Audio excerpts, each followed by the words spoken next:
Hello, my name is Rick Mercer. I was born in Rockford, Illinois in 1950 on October 20th. We moved from there when I was 2 years old. We moved to Texas. Both my brothers were born there. And from there we moved to Florida and then to Greenville, South Carolina, where I spent most of my elementary days in Greenville, all the way through the 9th grade.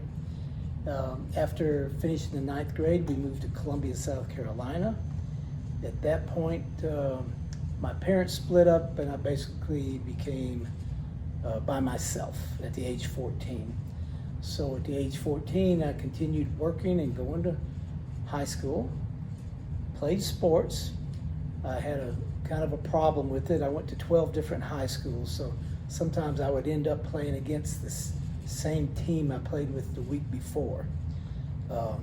Took me a long time to get my academics together. I finally made it, finished high school in 1969, and thought I was going to play college basketball, but I got married and had a son. From there, I was married for a couple of years, and then I went to college, to Winthrop University.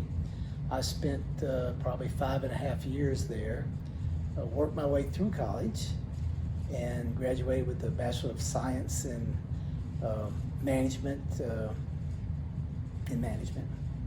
That's where I met my wife, Christine. Christine and I have been married for 34 years now, and we have 5 children together. All of our kids were born in Las Vegas, Nevada. They all attended school here, and 2 of them are still at home, Michael and Amber. And my other 3 have graduated from college. One went to Clemson, one went to Savannah College of Art and Design, and one graduated from UNLV. 2 of them are married, and I have a grandson, I actually have a granddaughter also, but she's a little older, she's 15. We'll talk a little bit about my basketball history, the game that I love, that I've played my whole life, the game that kept me out of trouble when a lot of my friends got in a lot of trouble. I started playing at a fairly early age. I started playing basketball on the side of my house with a wooden backboard nailed to the side of an old house. Didn't have a net or anything, but I used to take my brother out there and we'd play one-on-one. I was probably 8 or 9 years old. Later on in life, I got an opportunity. A friend of mine was going to the Red Shield Boys Club. They called it the Salvation Army Red Shield Boys Club. It was across town, so it was very hard to get to. But we managed to figure out a way. We would have our bus driver named Wally would drive us all the way uptown because that's where he worked. And then we would climb over a bridge. We had to dodge a lot of rocks along the way. There were some people didn't like us cutting through their neighborhood. But we finally would reach the gymnasium. And I started playing organized basketball when I was about 10. We had intermediate and advanced in my age group, at that point was intermediate. But we played in like a cracker box gym that had brick walls, and I remember the basketball backboards were silver, but they were also plastered on the wall. You couldn't run under the basket to make a basket. So we learned to jump off the wall and we'd dunk it. Now it wasn't legal in the game, but we made best use of that green wall. And I remember when we had teams visit us that we lost very few games, and a lot of it had something to do with they didn't learn to stop. And they would run into the wall or they would hurt their feet. It was a very, very poor situation, and sometimes some of the kids didn't have basketball shoes and it would tear their feet up. So I remember that. I can remember their feet bleeding.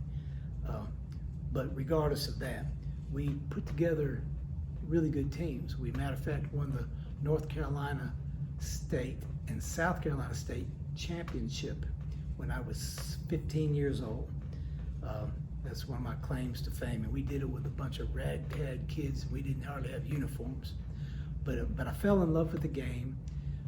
It helped me in high school, although my high school background was kind of tough. I went to a lot of different high schools, but my coaches, I always got along with my coaches. I didn't talk to very many teachers or adults basically until I was 18 years old. I didn't have hardly a conversation with adults. I stayed away because I lived by myself since I was 14 and a half. But I managed to get through high school, and I managed to have just a love affair with the game of basketball. When I was 20 years old, a friend of mine, Dennis Ponteri, he said, "Rick, I need for you to help me coach a basketball team." I said, "Oh, be glad to do it," because I played my whole life. I understood the game. So we started coaching a Catholic basketball high school team, and we did quite well at it. So I fell in love with coaching at that point, but I still love to play, and to this day, I still love to play the game. I love everything about it. It's kept my relationships with all my kids, made us very tight when it came to competitive sports. We just seemed to grow closer and closer, and I was with them every day, from my older son all the way down to my little girl. They all played for me. They all played for Team Swoosh. I probably have coached now, I guess, for almost 50 years, and probably coached well over 100 teams. And they've been involved with thousands of parents and just hundreds and hundreds of really high-level basketball players, which some of them even reached the pros, and some are playing now in the pros. So I've enjoyed it. It's been a big part of my life. I wanted to do it for the kids. I wanted to help them get an education. And one of my claim to fame is 8 of my kids all got a college scholarship on a national West Coast team that I had. So that's what I wanted to do. I wanted to help them in their lives. A lot of them didn't have dads in their lives, and it just made me want to fill in that void for them.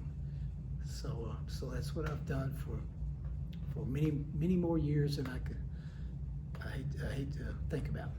But other than that, along the way, I've met a lot of important people. I've taken my kids to a lot of great camps, including North Carolina, College of Charleston. Mike Krzyzewski took them there for camps, got to know these coaches, and I actually played with a lot of the coaches.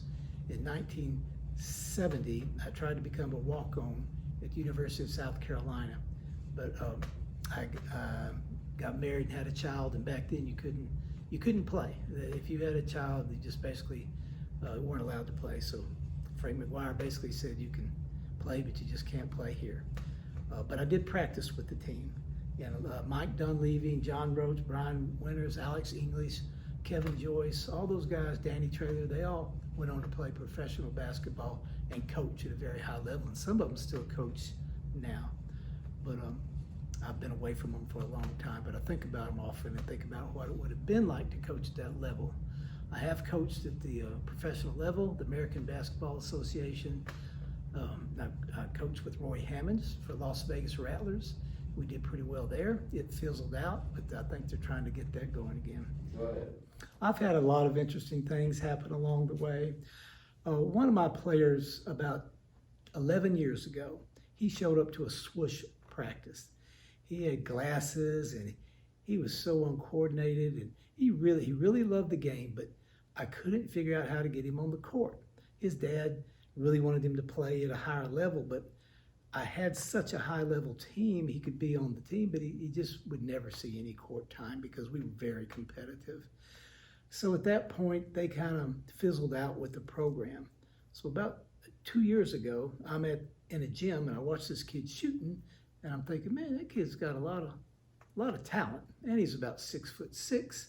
He would take one step and dunk the ball, and I thought, whoa, he looks like somebody I would like to bring onto our Swoosh Elite team. So I started talking to this guy, and I come to find out he was that kid. He was the kid that couldn't even dribble and chew chewing gum. And he had stayed with the game and had just become this phenomenal player. And as of just 2 weeks ago, he signed with the NBA he signed for $150,000 in the rookie league, I guess is what they call it. He called me 2 weeks ago and asked if I could get out the shooting machine and meet him over at Becker Middle School and work out with him and work on his shot. And he was so thankful. He gave me a lot more credit than I deserved. but I was happy to have him. He was a great kid, great player, and a great family. And I got to know his dad real well, and I'm staying in touch with him. I also have another player, Troy Brown. When he was 4 years old, I could see the talent in this kid. He played on my 6 and up team at the YMCA. I would see kids try to come by him, and he'd reach one hand out and snatch the ball. And I thought, this kid is phenomenal. So I coached him and kept coaching him, and he ended up going to high school and went to Centennial High School, where my son goes now, and was a star there. Just a very, very good player. And he went on to play in the NBA, and he plays now with the Wizards, and he starts. But a wonderful family. I'm friends with the family. Every time he comes to town, he'll give me a call. He'll ask me how I'm doing. I saw him walking out of the gym about it's been probably a year ago. He was getting ready to go to Oregon, and I said, I'm so proud of you, Troy. You've done so well, man, and you're such a coachable and great kid. You're going to do well.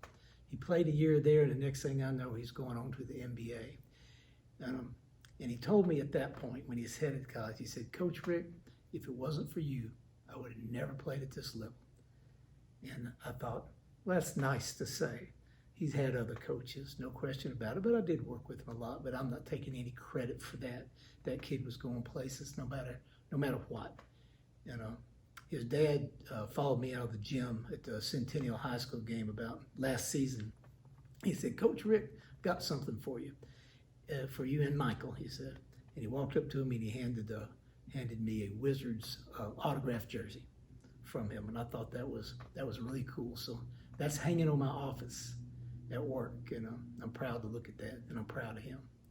So that's just another positive thing that's happened with some of the kids I've coached. A lot of them went to college, a lot of them got educations, and a lot of them spent time on the court instead of in the street, and that's what I do, and that's what I did, and I'm still doing it, and will continue to help kids. I don't know, because I came up so hard, I think that's got a lot to do with it, and sports kept me out of trouble, whereas it didn't some of my friends for sure, but it just put me in a place to help me excel with competition, and with just learning how to treat people. And the coaches in my life meant a lot to me, and they still do. They're older now, I'm older now, but I haven't forgotten what they've done for me. I'm lucky enough to have won a lot of trophies in my life. Somebody thought something of me along the way, and that meant a lot to me to win Most Valuable or Defensive Player. But this trophy right here is the most important trophy I ever won. It's 50 years old now, and I still have it, and I have it for a reason. There were 2 trophies given in the league, and very high-level college players. I mean, it was a off-season. These kids have graduated, but it was a very high-level league. And I was playing for Red Bank Baptist Church, and these guys in South Carolina take their basketball serious. So we happened to come in second place that year. There's another really good team that was in our league. Some of the guys had played for University of South Carolina, and we lost. We lost in the championship. But they had an award night, and everybody came from every team. There was like 10 teams. Everybody came, but they only gave 2 trophies out. One Most Valuable and one for sportsmanship. I thought I was getting Most Valuable, but I did it. But after they called me up there and they handed me this trophy, I thought, this most important trophy I've ever won in my life. And I teach sportsmanship. And anybody can ask, when we go play in tournaments, we have parents that come up to us, to the coaches from the other teams, and they will tell us, we love your team, you are the best sports we play against in tournaments, and I don't know how you get that out of them the way you do. And I said, and I tell them, the kids learn. They learn early. They learn what we expect them to do, and we teach them sportsmanship. You knock somebody down, you pick them up. You win a game, you shake hands. You lose a game, you still shake hands. And anyway, so that's very important to me. I don't see enough of it nowadays. A lot of trash talking, a lot of junk out there. I miss that. I miss team play. I miss sharing the basketball. I miss playing together, the camaraderie of it like it used to be. I'm not as pleased nowadays as I was back when. So I love the old days. I guess I'm an old throwback, but I'm still involved and I still care, and I'll continue to do that. And I'd like to see a lot more of these won by individuals that care about the game and care about their team and care about just care about the whole concept of playing a team sport.